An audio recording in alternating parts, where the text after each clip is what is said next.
teammates, welcome sa Beyond the Game with yours truly, Bernadette Hinoy. Isang episode na naman na puno ng tawanan at inspirasyon ang hatid namin sa inyo para mas makilala nyo pa ang inyong favorite athlete.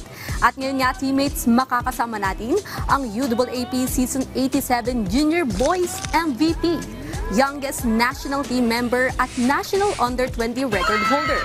Please welcome, Caris Pantonial. Ayun. Kamusta ka, Caris, ang paghahanda mo ngayon?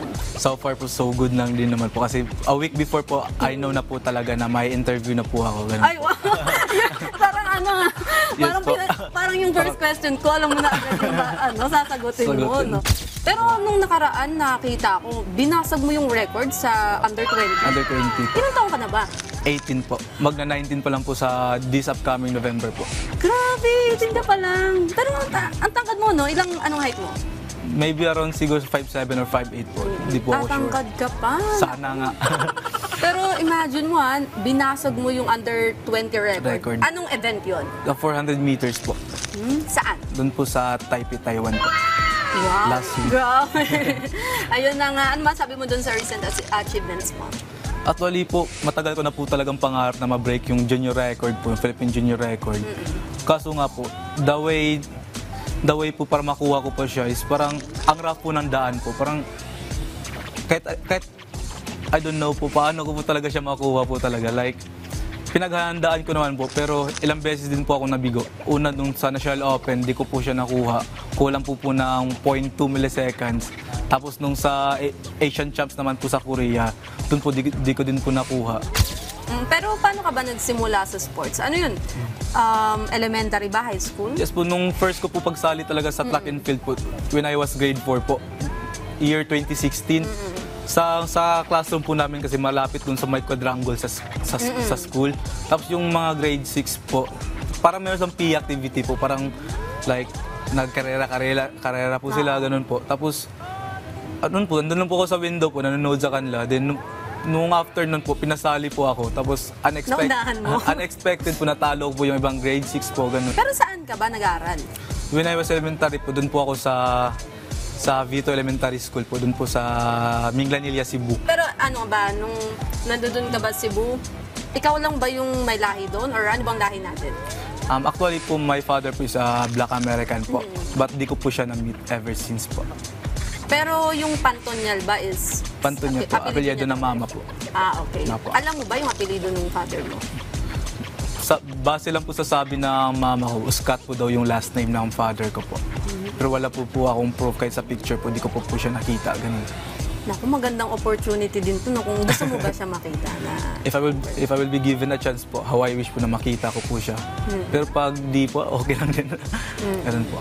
Pero pagdating naman sa event mo, sino ba yung idolo mong atleta? Pinaka-idol ko po talaga sa lahat po dito na local athlete is yung coach ko po talaga sa national team na si Mr. 45 Seconds po, si Coach Isidro Del Prado po. Yes po. National record holder po sa 400. Apo. Parang gusto mo bang mabit din yung ano niya, record? Target po yan ng lahat ng 400 meter runners po sa Philippines. Kaya pala siya ang kinoach mo.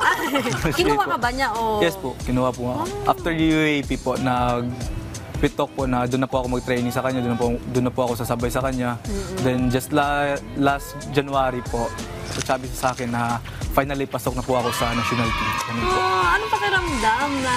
Siyempre po parang mixed emotion po kasi parang you're living in fantasy po, ganun po. Kasi pangarap ko lang yan dati. Pero finally po nakuha ko na po, ganun. Pero I didn't expect din po na sa ganitong edad ko po siya makukuha, ganun po. Diba? 18? Kakadebo mo na. Sino ba yung nagbibigay ng inspirasyon natin? Kamusta ba ang love life ni Caris Pantonial? Yun lang. Sa love life po, wala po ako niyan. Ano po? Zero po. Ano yan? Ganon. Wala po munang love life po. So, you're single, pero ano ba yung gusto mo naman sa isang individual? Saan ka ba na-attract? Sa ano po, like ideal ko po sa isang babae. Siyempre, first of all po is yung matured na po. Akala ko matured. Yung matured na po talaga, like, but I mean matured po, mag-isip po, independent women po, ganun po. Tapos supportive po, ganun. Gusto mo ba atleta din? Pwede din po. Pero okay lang din po. Actually, wala po yun sa standard if either athlete po or hindi. Pero ito naman, teammates, syempre hindi matatapos ang episode na to kung hindi natin pa sasalangin si Carrie sa inyong favorite segment na Guilty or Not Guilty. Guilty or not guilty? Naranasan mo Sige na po. bang umiyak dahil sa isang pelikula? Absolutely po guilty po talaga. Ano pelikula yan? Maybe yung ano po ako, emotional po kasi ako pagdating po talaga sa mga family, ano po, yung mga movie po na tungkol sa family, ganun po. Yan po, So emotional anong po ako. pelikula yun?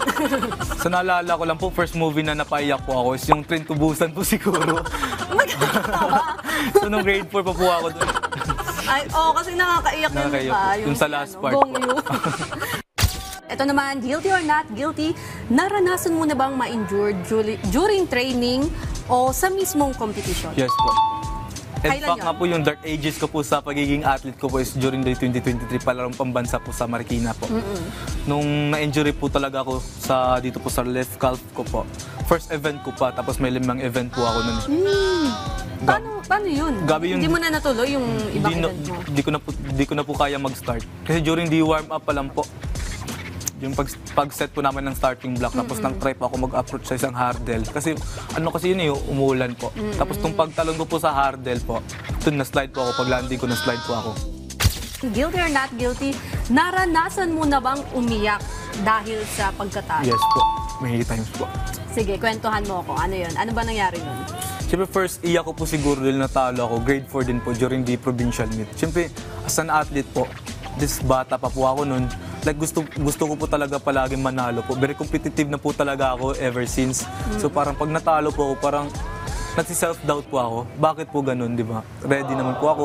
Anong po ako, ganun po. Marami po mga sacrifices, pero kulang pa ata, ganun po. Ito naman, guilty or not guilty, ito naranasan mo na bang ma-discriminate? Yes po. Talaga? Yes po, actually po.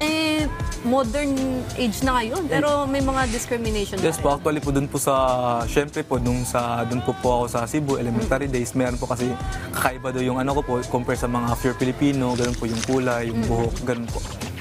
Tapos, paano mo yun kinope?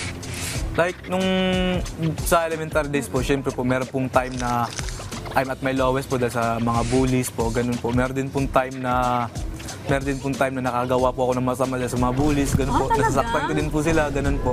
Tapos minsan po, pinabaliwala ko lang po. Pero actually po, pag pinagsabihan po kasi ako ng masama po, I always use the reverse psychology po. Halimbawa, ginagamit ko po talaga ito as inspiration po na lalo pa mas porsigi po. Malapit na yung SEA Games. Next year, yung mga iba pa nating tournament. Ano ba yung mga gagawin natin paghahanda? Actually po, for those who support me po, thank you po talaga, especially to God po, first and foremost po, to God po talaga. To my family po, to the Patafa po, led by our Patafa President po, Sir Terry, for our SOCGEN, Sir Jasper po. Tapos sa national team po, coaches, especially to my coach, si Coach Isidro Del Prado po. Tapos to all the national team athletes, to KG Management po, to my manager po, to Sir June. Alright, teammates, dyan na nagtatapos ang episode ngayon at magkita-kita ulit tayo sa susunod nating kwentuhan. Muli ako si Bernadette Tinoy, ang inyong host, at ito ang Beyond the Game. Thank you, Caris!